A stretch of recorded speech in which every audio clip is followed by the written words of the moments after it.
All right, welcome back or welcome to the Yogi Roth Show. It's been an incredible season. I can't believe the football season is over. Hopefully you have enjoyed it, but there are some bowl games and some notable bowl games that we can lean into. The Pac-12 Conference has a great opportunity in their bowl game. 7 teams have qualified, and I think other than the Rose Bowl, everyone in the Pac-12 will be favored. So clearly the reputation of the conference has taken a hit, and we'll see how they respond. But all in all, just completed my 10th season as a broadcaster, which is crazy to me. And with that in mind, it has been my most enjoyable season for a bunch of reasons. One of them is today's guest. His name is Max Browne. Max Browne was one of the top quarterbacks, actually the top quarterback in the country, coming out in high school, signed with USC, eventually would transfer to my alma mater, Pitt. So love this man. Max, we've been working together all season long. Welcome to the podcast. It's great to be here. Yeah, been a fun season working behind the scenes, but finally get to be a featured guest on the other end. So pumped to be here. Okay, so you've listened to all these podcasts because you helped promote all these podcasts, and I thank you for that. One of my favorite things to do is start from day one of when me and the potential guest have met. So do you remember that day? And if so, what's your recollection about it? And I'll tell you mine. Yeah, I knew that question was coming because obviously I'd listened to all the podcasts, but I hope I'm right with this. I think it was that the Elite 11 qualifier at the JC or a community college in the Bay Area. I remember my aunt drove me there, and I think this is the first time.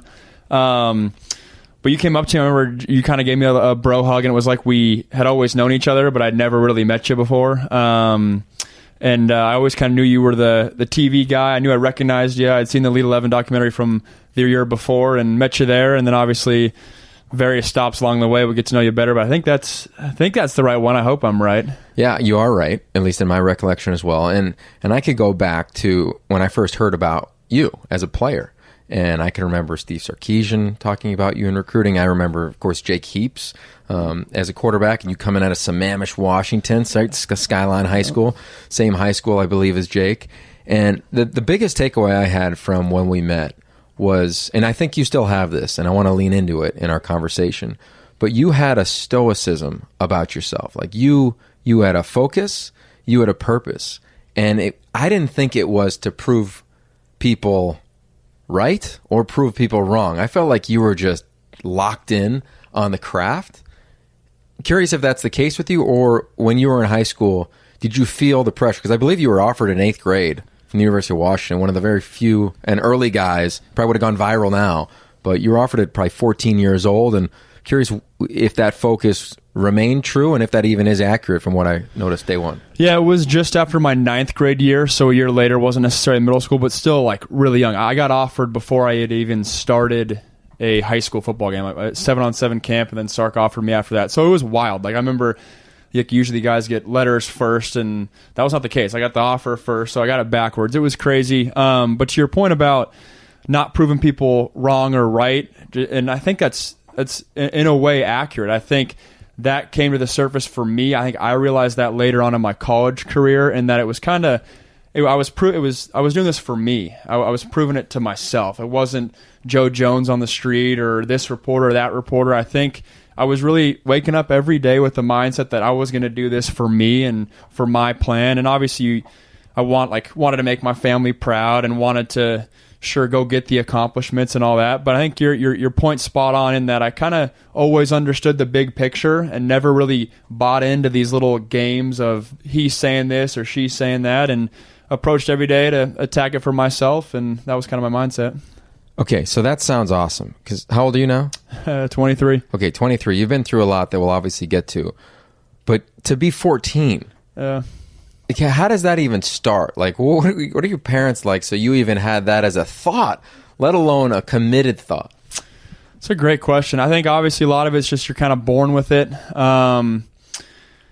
But I don't know. I think I've always been a mature guy. I've always been kind of like wise beyond my years, I guess you could say. Always played up in sports, but always had an internal drive. Like if you asked my brother that question, he would refer back, and it's been in a couple news stories over the years of like him driving home from high school. So my brother's about 10 years older than me, 12 years older than me, and he was driving home from high school, and I was working on my offhand in the driveway, dribbling a basketball at like age 6, like working on my left hand. And that kind of drive, that kind of motivation of like, what 6-year-olds do that? But it was kind of this internal drive of like, I owe it to myself to kind of max out my talents in every aspect of life, whether it's athletically, whether it's just as a human being. And that internal drive's kind of always been there. I was parented extremely well, just in terms of giving myself perspective on this whole life thing. And probably a combination of the two, and just a kind of an innate ability inside me, or a drive inside me, I think kind of landed me with that mindset. When did you know you were good? And what was it like when you were dubbed the top quarterback in the country in high school? I probably knew I was good. Like third or fourth grade. Because I remember first grade, for whatever reason, like when you roll the ball out for recess, who's like, someone has to play quarterback. Every kid wants to play quarterback. For whatever reason, that first grade recess, like I was the QB, and then never was not the QB the rest of recess. And then like third grade rolls around, fourth grade, I remember my youth football team was the only team that ever passed, because like we could throw the rock a little bit. So it was early on. I think it got real serious my seventh grade year, which is funny even hearing me say that, like seventh grade, but you referenced Jake Heaps, who's been a guest on this podcast. Great episode. You should check it out if you're listening to this. But he was the top dog in the country as a sophomore, and I was in seventh grade at the time. And in our little community, I went to a public school, but in our community, it was kind of like, ooh, I wonder who's going to take over for Heaps after the fact. And in seventh grade, it was kind of like, it's probably going to be this Max Browne kid. And I kind of knew at that point, like, all right, this is serious, and we got something that could really turn into something here. Okay. All right. So you decide to go and spur your local school, right? UW, the Heward brothers, everybody went to UW, right? That was a big deal.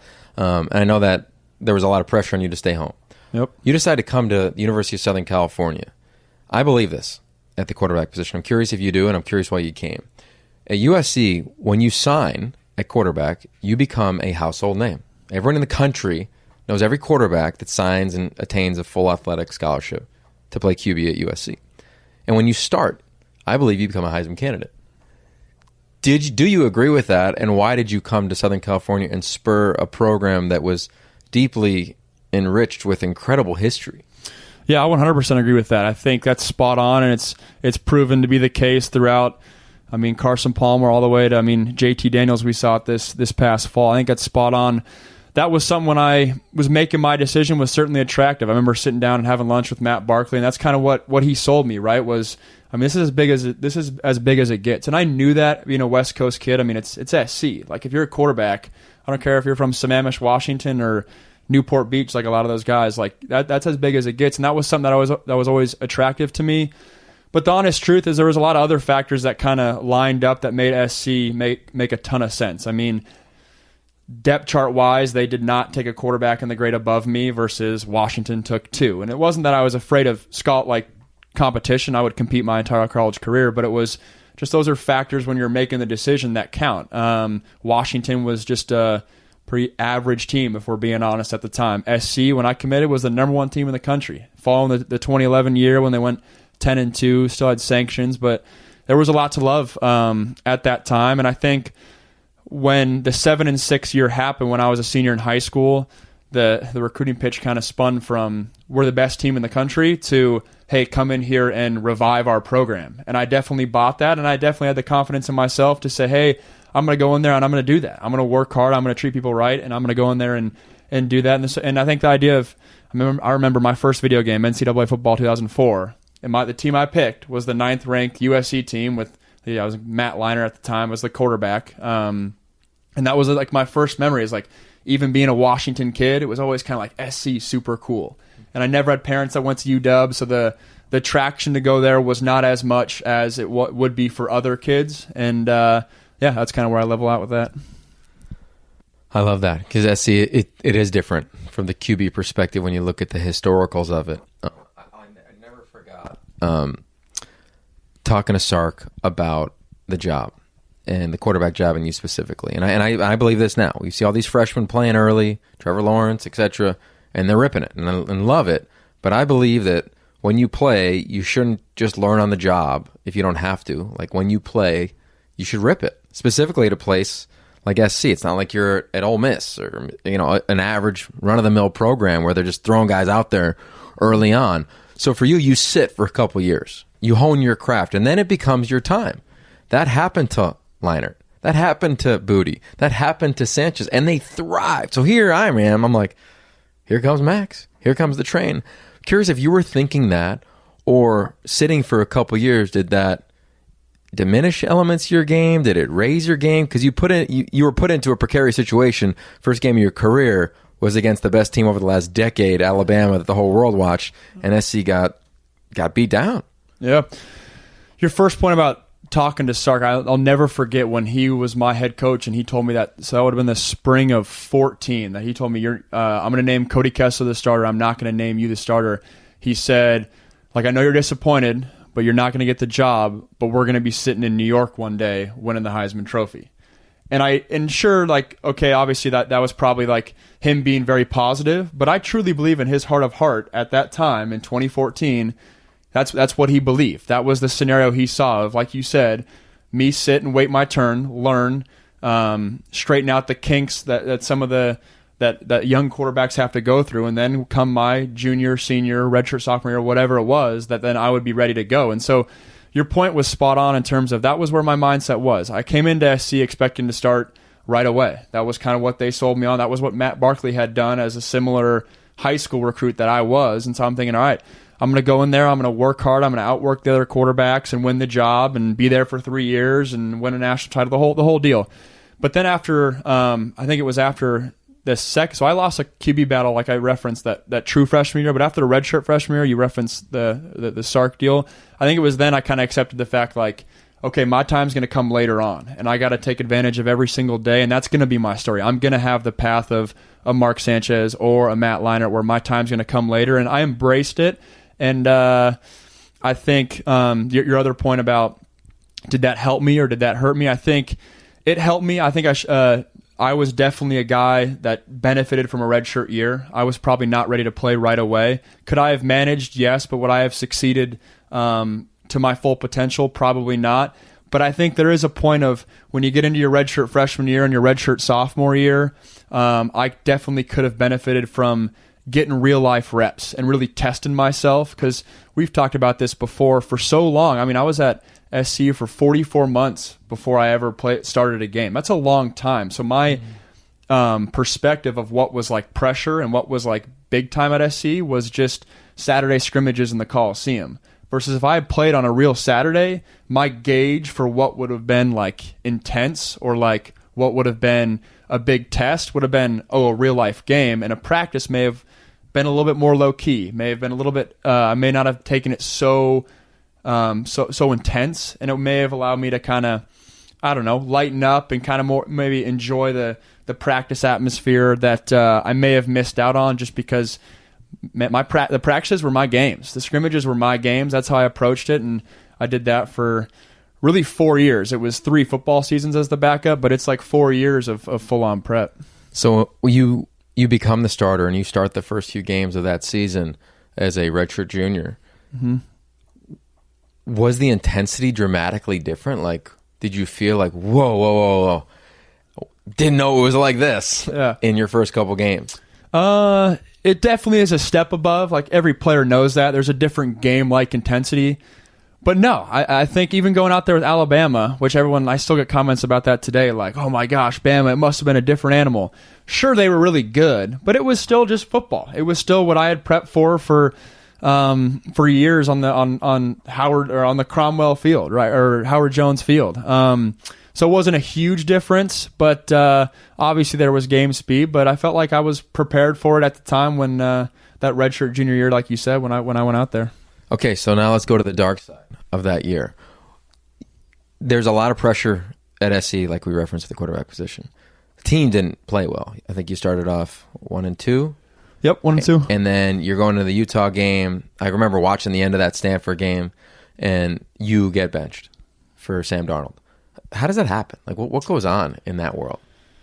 Yeah, I mean, that's a loaded answer. I think a lot of people, when they look back at that benching, they only point to those like 3 or 4 weeks, right? Those 3 games. Yeah. But the reality is that benching, that product is years of evaluation. I mean, I was there for a long time. A lot of evaluation of, all right, from a coaching staff. I mean, Helton was there since the day I got there. So a lot of evaluation of, all right, is Max Browne the guy? And then when Sam gets there, he was there for 2 full years, or like I guess his redshirt year, and then that entire offseason of evaluating the both of us. So it's way more than just the 3 games on the field. It's a lot of spring balls and fall camps beforehand.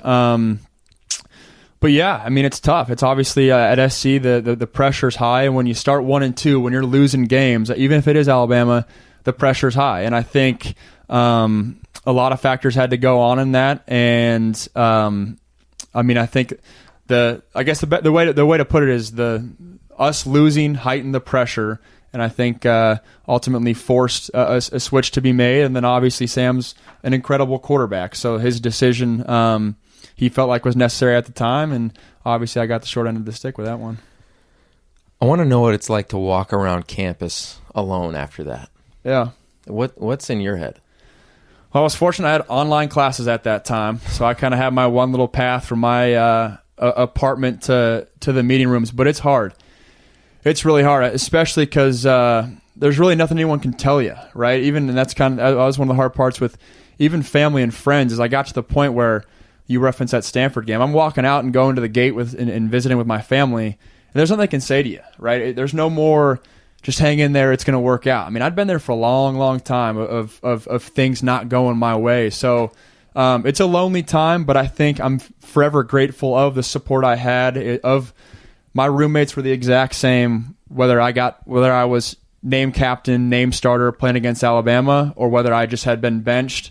So I'm forever grateful of that. But it was hard. I remember it was like a weekly thing. We would sit down for lunch, and we would watch Russillo and Cannell, and they would go on there and say words of the effect of SC is a new team without Max Browne in there, or wow, how the heck could they have ever started Max Browne? Wow, Sam Darnold's so great. Oh, just words of that effect. You can imagine that was kind of the weekly special when SC started to get momentum, and it's awkward as all could be when your friends are sitting around the couch and there's those words, and you're watching the little show, just eating our lunches, whatever, and like that's the words.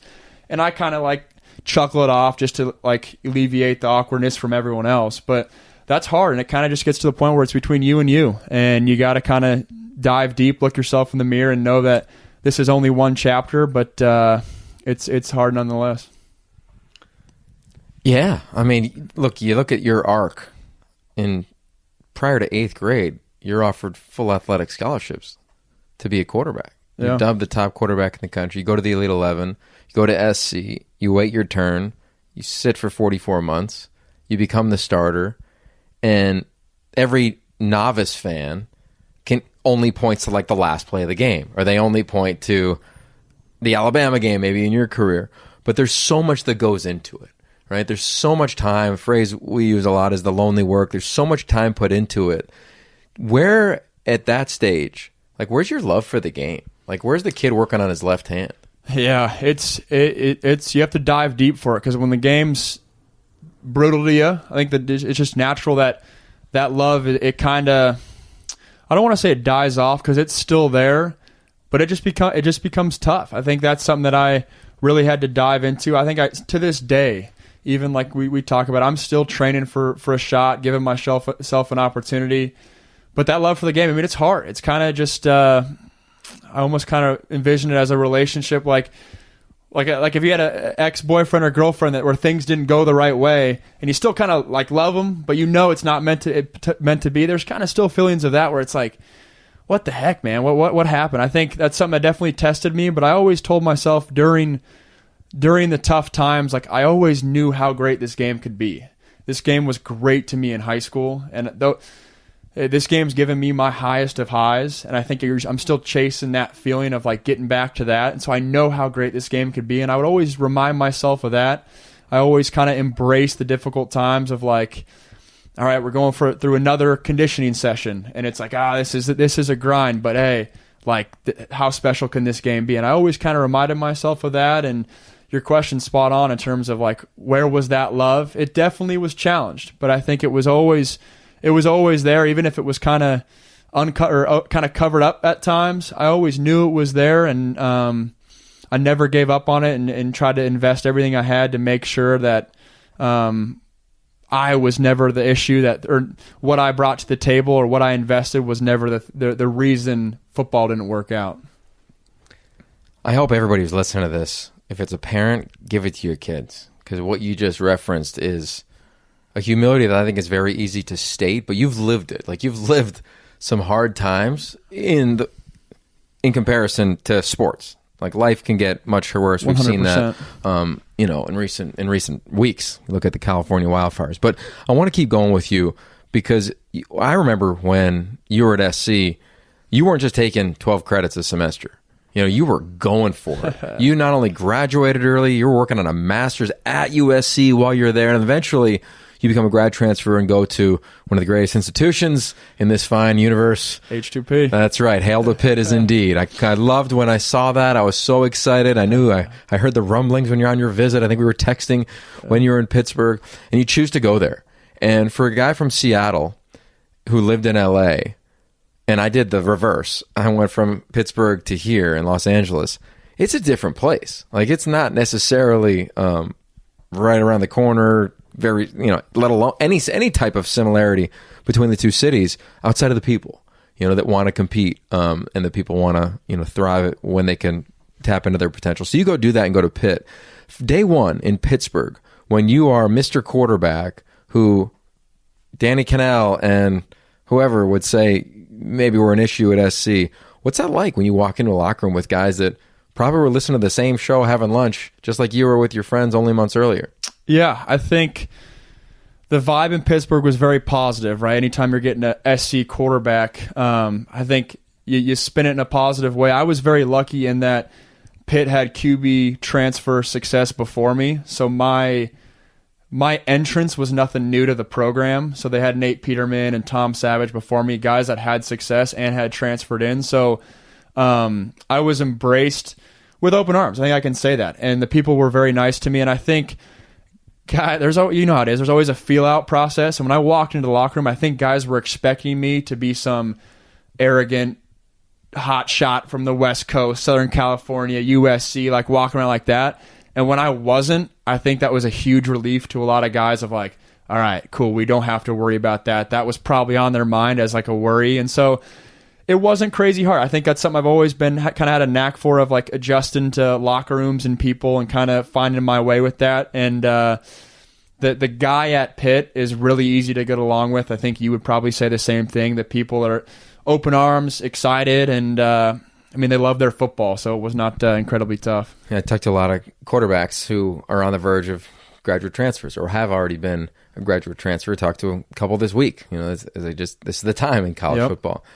A lot of them look at it like, hey, man, I'm just going for business. I'm going to like play quarterback, get to the league, like whatever. Curious for you, like, did you embrace Pittsburgh? Like, did you go to Permanis? Did you try to like lean into the city, or were you just super hyper focused on your final collegiate opportunity? Yeah, I was super hyper-focused on the final collegiate opportunity, but I also knew that's a dangerous thought, right? Because I knew that, to win over a locker room, I have to get to know those guys. To be a leader on the team, I can't just be the guy they only see at workouts. I had to kind of create friendships and create bonds. But the truth is that I kind of approached it, if we're being honest, like a year-long business trip. My final shot, my final kind of haymaker at the college football thing, to see what I can make the most of it. And so I'd be lying if I said I was hanging out with the guys every week, and I kind of did my own thing to an extent of laying low on weekends. I think going over there, it was very refreshing. I think it was a tough finish to that 2016 year living at LA and so in SC and kind of everything that went on. And so going out to Pittsburgh, it was refreshing, kind of just being on my own and kind of just no one to answer to, just kind of doing my own thing, and I embraced that. I made some friends and all that, but I was working out on the weekends, kind of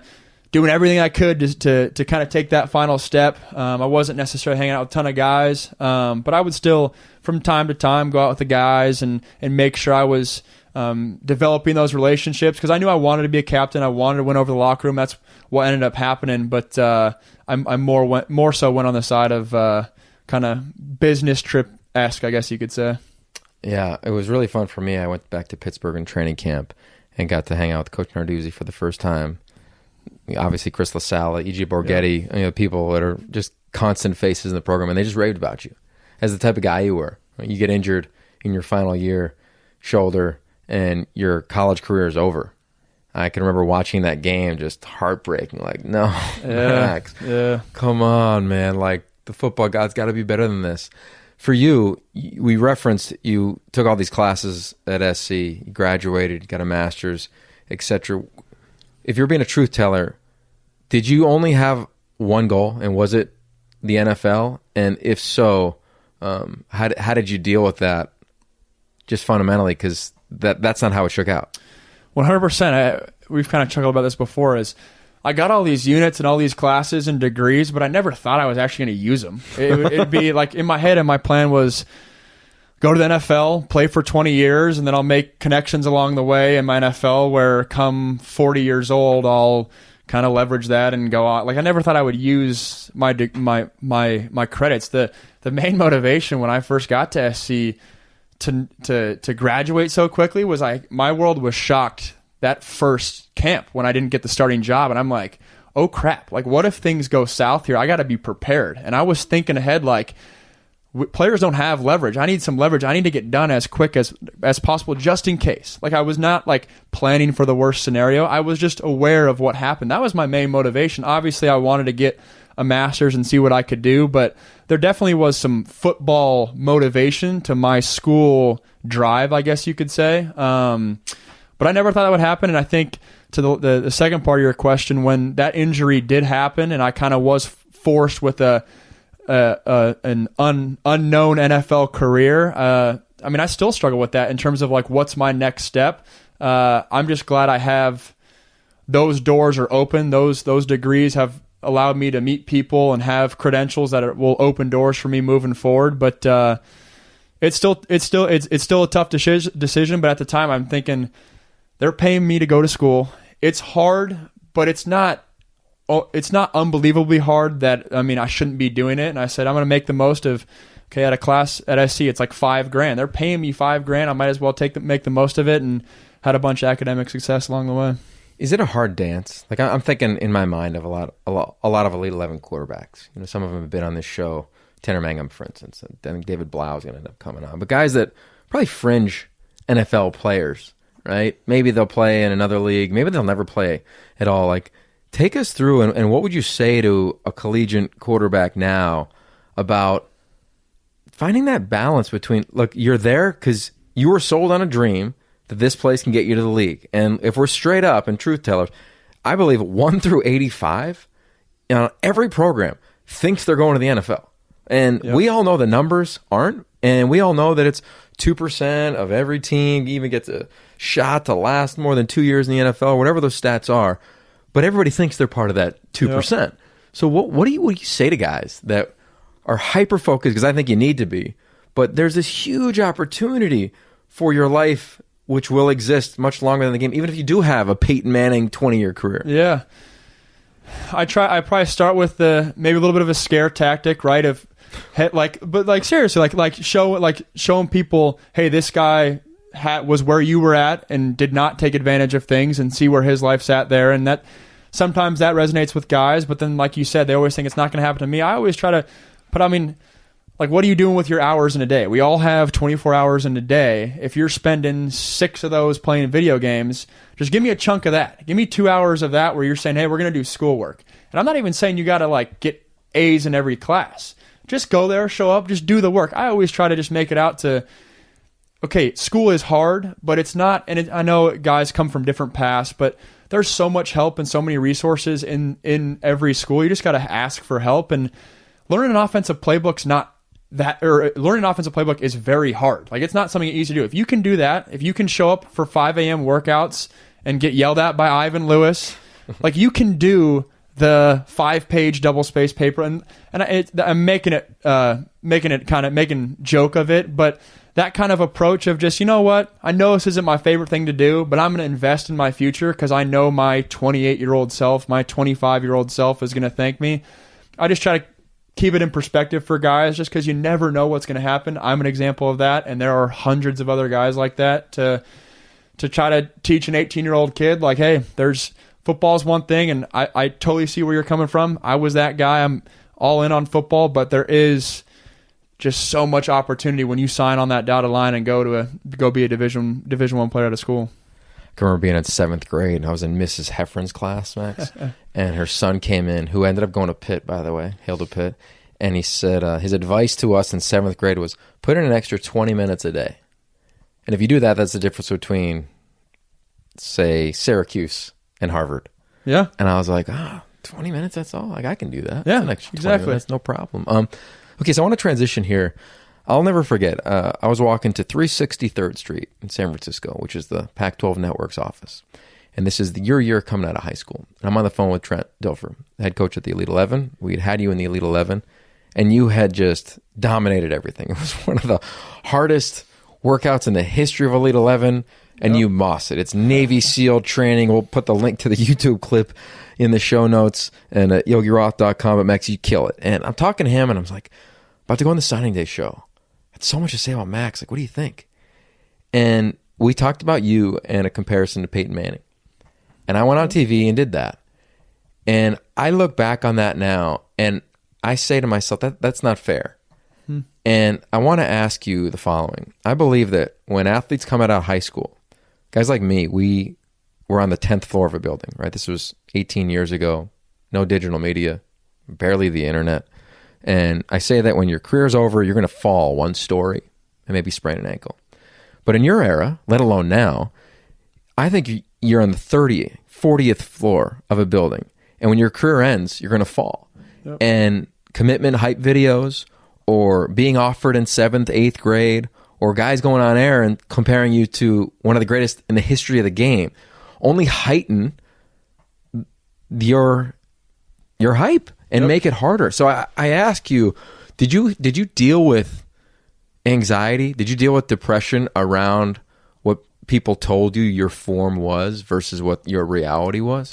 100%. Yeah, that's a loaded question, and you're the first one to ever kind of ask me that, and 100%. And I think I was probably more on the anxiety side rather than depression side. I think that fall of 2016 was a super low point for me, but I'm so wary of, in the era we live in now, I'm so scared of people using anxiety and depression as just buzzwords. Oh, I'm just sad. I'm depressed. Oh, I'm just nervous. I have suffer from anxiety, so I'm very wary of that. But yeah, I think I remember after the fall of my red shirt, or after the fall camp of my redshirt freshman year. So yeah, I'd been at SC for a good chunk, but I'm still young, and I wasn't playing the way I wanted to. I was playing good, I was playing fine, but not the level I knew I could. And I'd worked hard, I'd put in the work, done outworking guys, doing what I need to do, and I just wasn't where I wanted to be. And I said, something's wrong, something's off, and I need help. And I went to sports psych, and I signed myself in, would go there twice a week that fall, and would continue that for an entire year. And I remember telling my parents, and at the time it was kind of weird. There was still that stigma, right? I was kind of like, guys, I'm seeing a sports psych. Things, I just feel off. Like, I feel like I'm kind of my own worst enemy. I feel like I'm just kind of ticking to a different clock than most guys, or whatever the term is, that I need to figure out what's going on. And I was glad I did that. I would do that again in 2016 when I got benched, because I knew right there, I was like, this could go down a different path. And I checked into the sports psych as well. I didn't do anything. I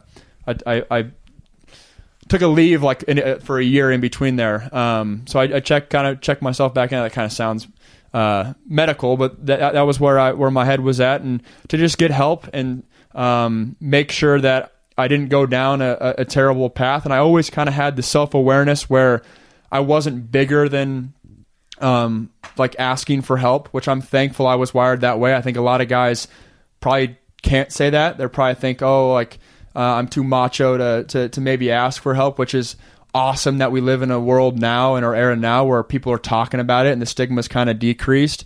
But I definitely suffered from, I think, more the anxiety side of every practice I was treating like the Super Bowl. I remember or that might be an exaggeration, but I remember looking around the locker room and guys are joking around, and I'm sitting here thinking I'm going to a different beat. I'm in there headphones in, locked in. I'm not Mr. like serious in the corner, not talking to anyone, but I'm out there to like win a job every single day. And I think that anxiety, like the sitting in class and like thinking about what install is that next day, like all the time, I think I definitely suffered from bits and pieces of that. And that was something I'm glad I asked for help with, and I think it helped during my college career.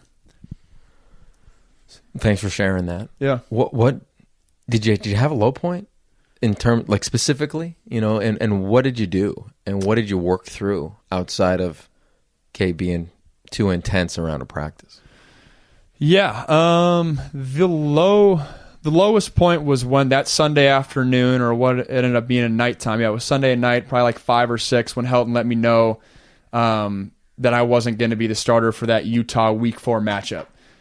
Because I remember thinking, like, as the competitor, you always try to push aside those thoughts, like, it's not going to happen. Like, we're good, like all things. And then when he asked me, we had a walkthrough that day, and he said, "Hey, Max, you mind coming up to my office that night?" And I kind of knew. I knew what was coming.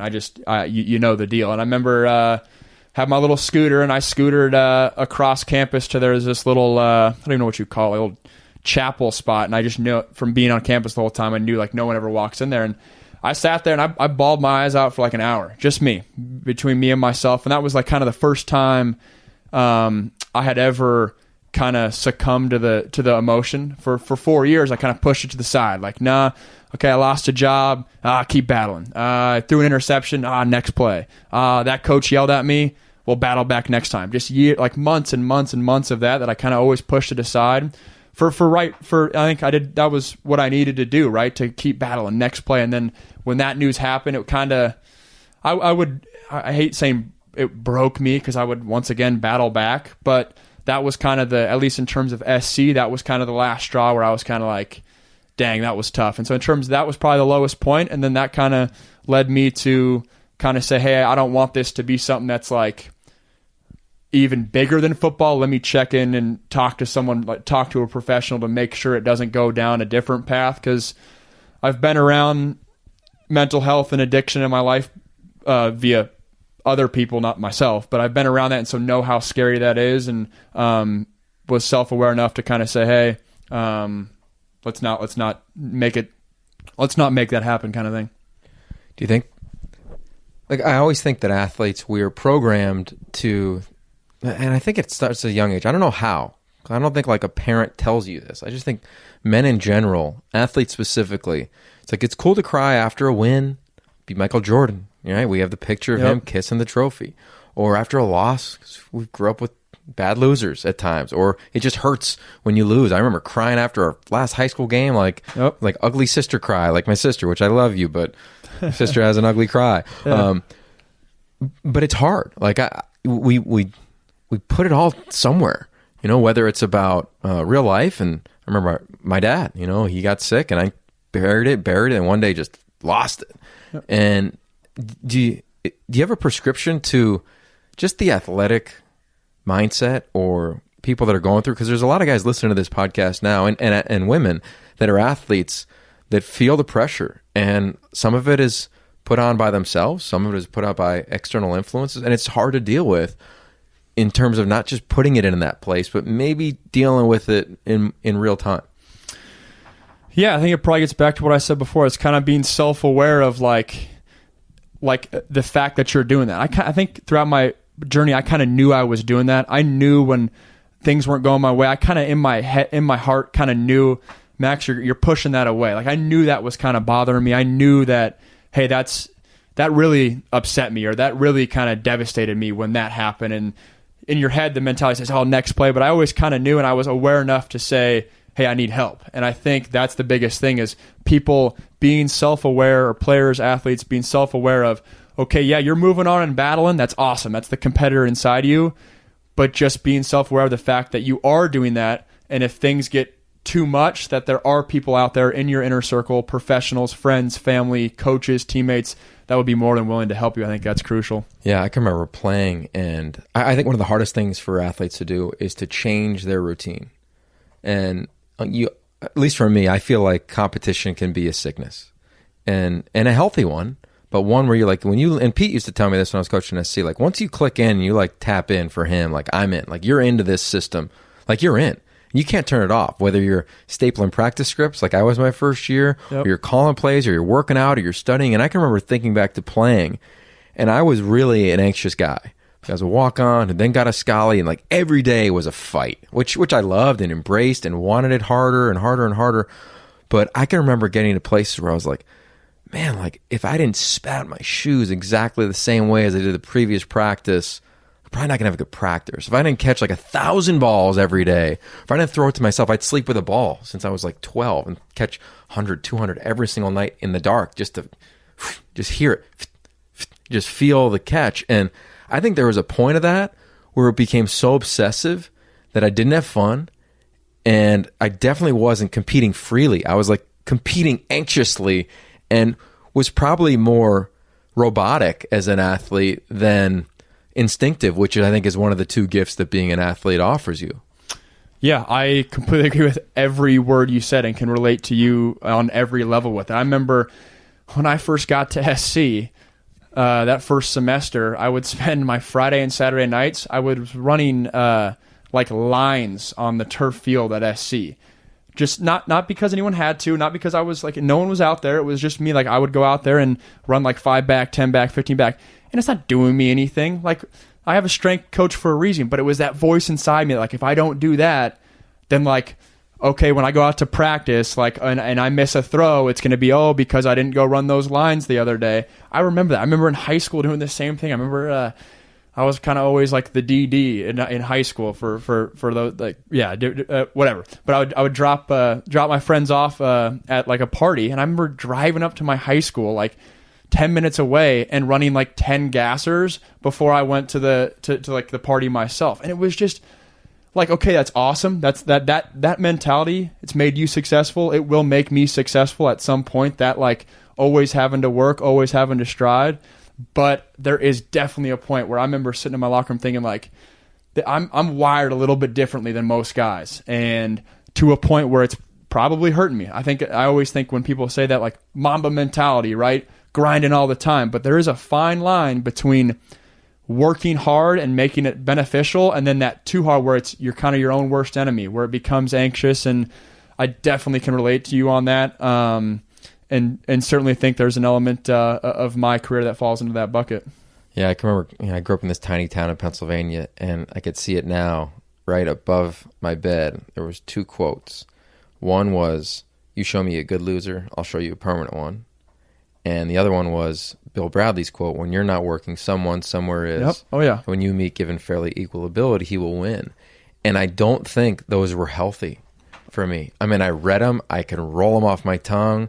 They were what allowed me to, I was the same guy. Like 2 a.m, I'm working out. You're not. That's how I'm getting out of this town. This is how I'm getting a scholarship. Oh, you're the scholarship receiver? This is, okay, I'm going to be running routes every Sunday morning. And I think there's a fine line that I wish was guided. I wish there was somebody, your coaches don't know it, but I wish they did now, or at least brought it up. Or I love that psychology, you went to see one when you're an athlete. We didn't really have that opportunity. And I think now athletes, like, it's a very confusing space, because I think identity is a big deal, because you're told, come to my school, you're so sweet in recruiting. I mean, every program in the country has a graphics department giving you pictures of yourself. When you go on an official visit, there's a freaking photo shoot now. I hate that. Yeah. I absolutely hate that. But you got to kind of do it. And I love signing day, and I love the day after, because I call it National Unfollow Day. And it's when everybody, you track their social. Amon-Ra St. Brown, JT Dan, watch them all. They drop 5,000, 10,000 because people don't give a rip anymore. And you live that in real time, not just on signing day. So I guess I say that I urge people to continue to have conversations with athletes who care the most. A lot of times I think those are the ones who are like, oh, Max will be fine. He just keeps doing his thing. He just shows up, kicks ass. Yep.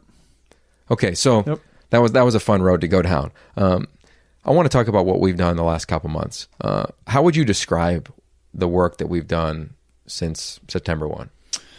Yeah, it's been my first step into kind of post-playing work. It's been like the first job. It doesn't really feel like a job, but it's been the first job I've had with you. It's been awesome working with you. I think, for those of you that don't know, post-playing, want to get into broadcasting, and have known Yogi since my high school days. So called him up one day, was asking him for advice, and also have a marketing background as well. So I help him with some of his social media marketing stuff through this podcast as well. And then he helps me, obviously, kind of as I take the beginning steps into the broadcasting world. And it's been awesome. I've been able to see kind of as a player and as a fan, you almost take for granted kind of seeing you on Saturday every day and what you do. It's, I'm just sitting on my couch listening and watching football, but you forget like all the behind the scenes work and the true craft it is. And I was exposed to that all fall, and it was awesome. I think it definitely showed me that post playing. This is something I want to pursue, and how much of a true craft it is. It's been awesome to kind of see your work all year.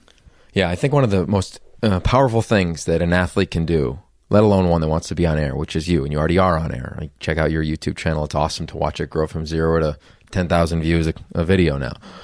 I think the most important thing, and we do it now at the Elite 11, is we dedicate 2 hours a year to getting to know your voice, let alone mastering it, right? Because your whole career, you're told to speak another language, and it's not yours, right? It's run Pat Narduzzi or Clay Helton's offense or your Skyline High School offense. That's a different language. That's not yours. You have to adapt your voice to it. So you're saying all these things, and then as a kid, you're watching all your idols get interviewed and saying pretty much the most basic things ever, but we just repeat, right? And there's nothing wrong with that. Like, that's how we do all of our things. Like, we mimic, we watch. Oh, that was cool. That's okay. So that's how Tom Brady handles a loss in the Super Bowl. Awesome. Learn from that. But I think a big void is finding your voice, getting to know it, and then eventually mastering it. So when I looked at this relationship and when we talked in the off season and you were trying to figure out your next move, I was like, man, this could be cool. And for me, the number one thing I believe in is that life is about giving everything away. But to give it away, you have to seek it. You have to gain it. So you have to gain experiences, gain knowledge, gain some level of expertise, and then gift it away. And then go get some more. And the phrase is seek and enjoy. Seek and enjoy. Seek and enjoy. So for us, to me, it's been really fun seeking in my last 10 years in this career. And then the enjoyment is giving it as much as I can to you and watching you adapt it and find your voice along the way. So a long-winded version of a question. Do you think you've gotten to know your voice in a different manner? And if so, what manner is that? 100%. I think working with you and then seeing other broadcasters as well, you kind of see which different buckets broadcasters fall into, and you've pushed me to kind of find my voice. And I think my voice, it starts with I want to push viewers to find the why behind a specific play. So often in the profession, you hear just kind of what happens. Oh, he scored a touchdown, he had an interception. But I want my style to be why. Why did that occur? And I think from a player's perspective, I can give that. I've been in a lot of offenses and can kind of give the different perspectives of why a coach did this, why a player did this, why did that play happen? Because football is such an intricate game with so many moving pieces. But well, that's the start of it. There's also other parts. It's being likable, which we have talked about a bunch too. Just which I feel like I have a pretty good gauge on. Just been in a lot of different locker rooms, captain at both spots, kind of have good relationships with some other people. So never losing sight of the fact that this world we live in, and especially this industry, it's relationship oriented. That's never going to change. So that kind of mindset, but also having fun with it. That's something that you always remind me of too, is just, am I having the most fun? And I think that's something I need to bring into every aspect of life, but definitely the broadcasting side and those elements. And I'm sure as I go, I'll uncover more, but that's kind of where my voice stands right now. I remember being a young broadcaster, Max, and trust, I think, was a big issue for me around my voice, right? So much so, I'd go for these runs before every game, and I'd be in like Manhattan, Kansas for Bill Snyder. God bless you, man. What a great career he's had. Are you kidding me? Or I'd be in Lubbock, Texas Tech. I'm calling these, Kansas, Lawrence, Kansas, or even when I started doing Pac-12 games, and I go for these workouts Saturday mornings. I go for a run, and I would be practicing my open for the game.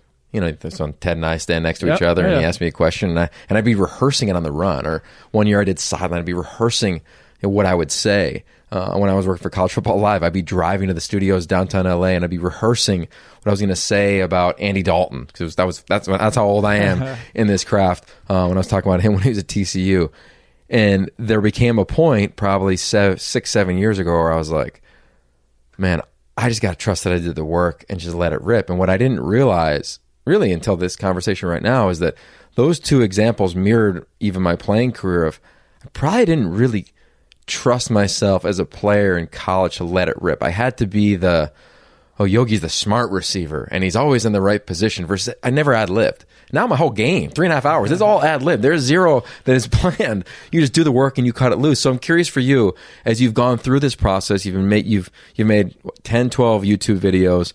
They're really elaborate breakdowns. You've got great fan base. You've generated all that content. But where are you on the range, if it's 0 to 10, on like trusting your voice of just cutting it loose? Yeah, you can tell you've gone through this because that's a very pinpointed question. Like 100%, I have felt that that's probably maybe the biggest takeaway from my YouTube videos I may have learned is the fact that week one, it probably took me, I don't know, hour and a half to film these videos because I'm trying to do take after take of like rehearsing every last word versus now I'm pushing myself like, can I get it done in 20 minutes? Like cutting it way down to your point of ad-libbing because that's real life. That's what I'm going to have to do. Not only because that's what I'm going to have to do, but it's just way easier. It's more fun when you just go out there and just be you. And I think on a scale of 1 to 10, I'm probably like a 2 right now, if I'm being real. And that's a huge step I need to take in terms of just, Max, you know the material. You're well-spoken. Just go out there and rip it. That's going to probably be, it's funny, like you asked, that's probably going to be the next big jump I'm going to have to make in this profession. Yeah, it's been fun. This is the first year I hired a coach for the season. His name's Joe Town. He's been on this podcast before. And I took his performance class in the off season. Because in broadcasting, like you get coached a little bit, but it's not like playing. Right? You're not doing film every day with a position coach, for instance. And I had this mantra that I've used for a decade now prior to every game, and Joe added to it. And it basically starts with, okay, what's the goal today? To do it better than it's ever been done before. Like that's the first thing I say. Okay, cool. How are you going to do it? You're going to compete.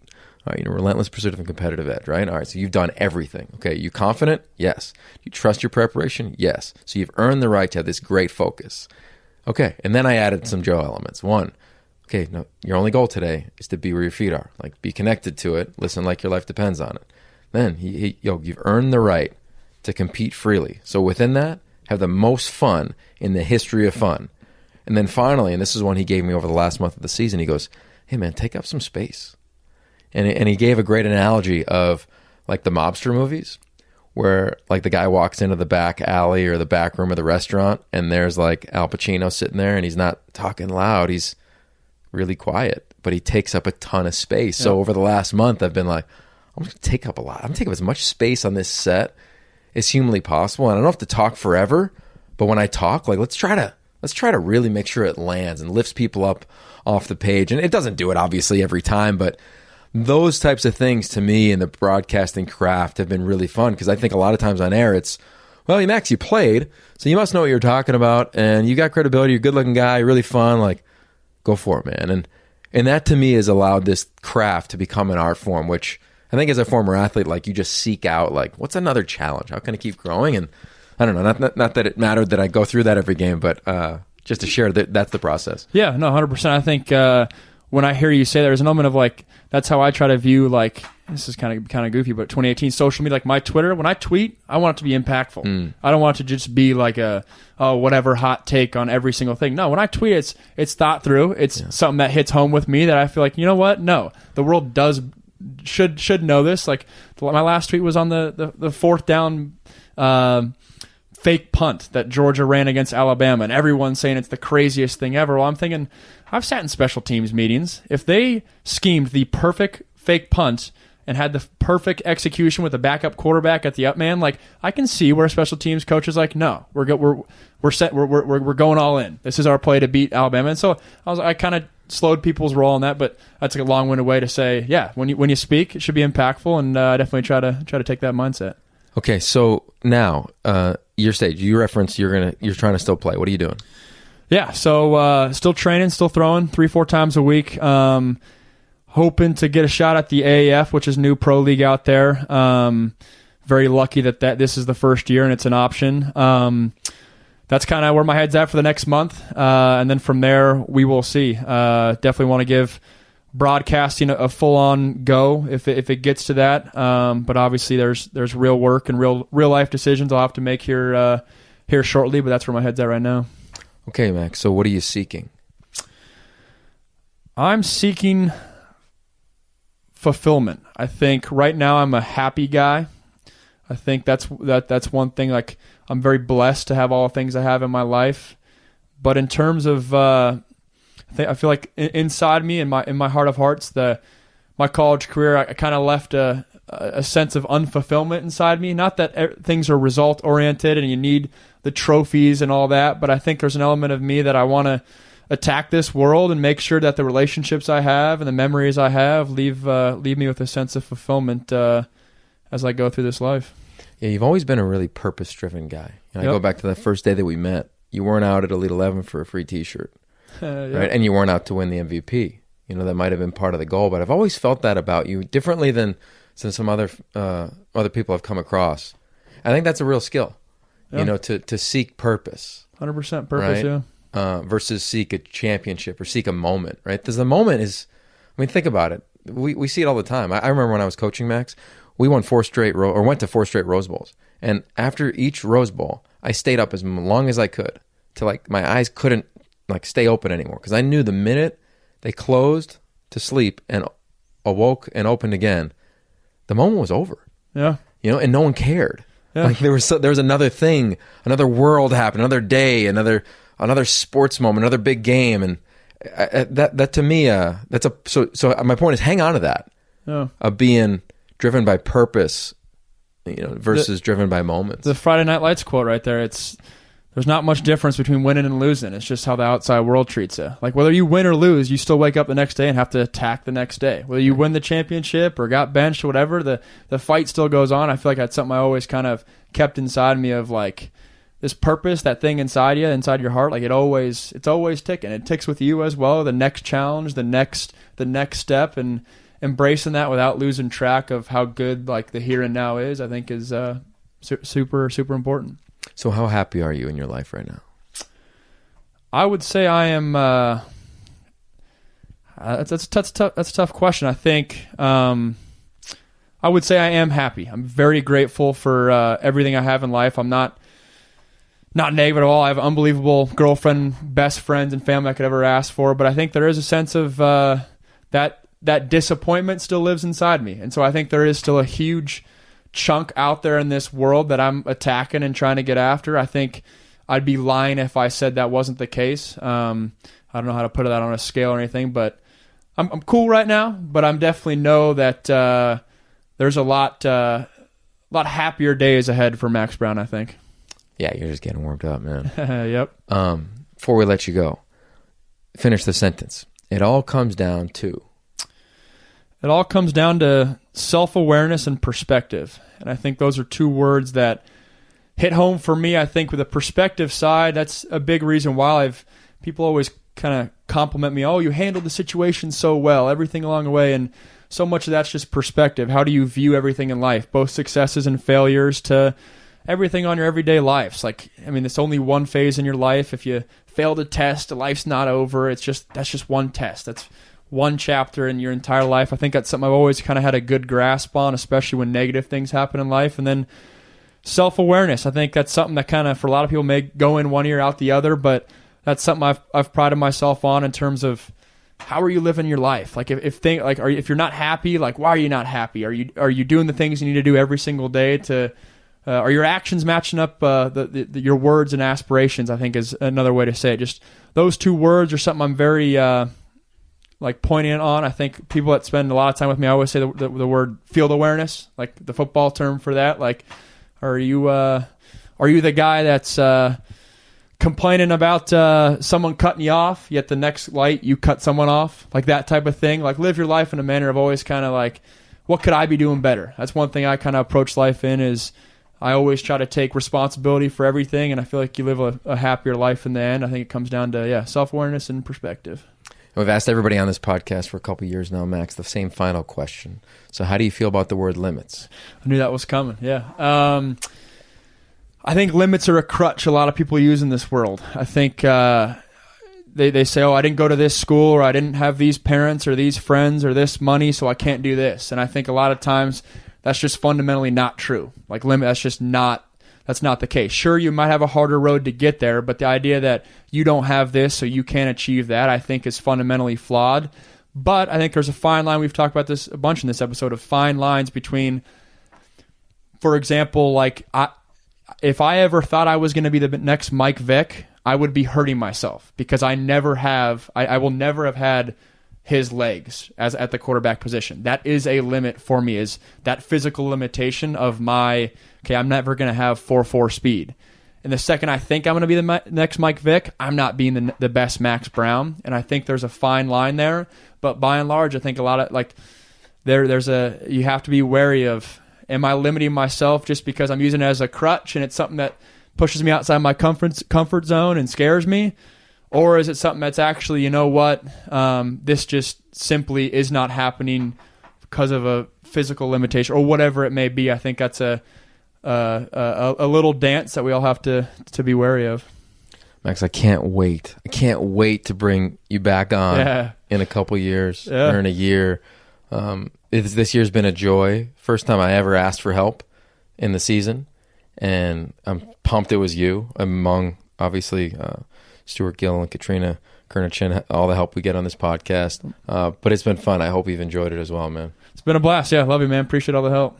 All right, there it is. Max Browne, former Pitt Panther. Don't forget that. USC Trojans, college football analyst. Hope one day we work together, brother. And if I was betting on it, it would happen sooner than later. Max Browne, I'm Yogi Roth. You know how we end this thing, that the only limits that you have in life are the ones you set yourself. I'm out. If you want anything else, go to yogiroth.com/podcast and make sure you subscribe to the How Great Is Ball newsletter. Max Browne, How Great Is Ball, indeed. Later.